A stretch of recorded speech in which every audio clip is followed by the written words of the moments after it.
31 अक्टूबर सरदार वल्लभ भाई पटेल और पूर्व प्रधानमंत्री स्वर्गीय इंदिरा गांधी की पुण्यतिथि पर पुलगांव गांधी चौक गार्डन में शाम 7 बजे उनकी प्रतिमा को माल्यार्पण कर श्रद्धा सुमन अर्पित किया गया। इस अवसर पर जिला उपाध्यक्ष रमेश सावरकर ने श्रद्धांजलि देकर अपने विचार व्यक्त करते हुए कहा कि लौह पुरुष सरदार वल्लभ भाई पटेल और स्वर्गीय इंदिरा गांधी हमारे राष्ट्र का गौरव थे और इनके मार्गदर्शन में भारत में सुजलाम सुफलाम के आयाम कायम किए। देश समृद्धि के शिखर को इनके आदर्शों की वजह से पा सका। आज उनके पुण्य स्मरण पर उन्हें भावभीनी श्रद्धांजलि अर्पण करता हूँ। इस अवसर पर शहर अध्यक्ष सुनील ब्राह्मणकर, मनीष साहू, संदीप ढोमने, दीपक आहूजा, पवन साहू, अशोक काले गुरुजी, राजेश खोडे, शांति खेरकार, नटवर चौबे, देवनंद यासकार, स्वप्निल रामटेके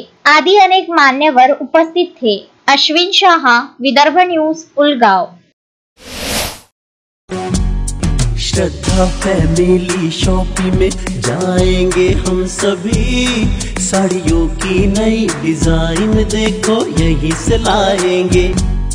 श्रद्धा फैमिली शॉपिंग में जाएंगे हम सभी, लेडीज जेंट्स बच्चों की हर फैशन लाएंगे सभी। फैशन के सफर में आप भी आगे ही आगे बढ़ते चलिए, क्योंकि विजिलैंड का सबसे बड़ा आलीशान भव्य showroom Shraddha family shopping and mall, Vijiland complex, Nandgaon Peth, Amravati.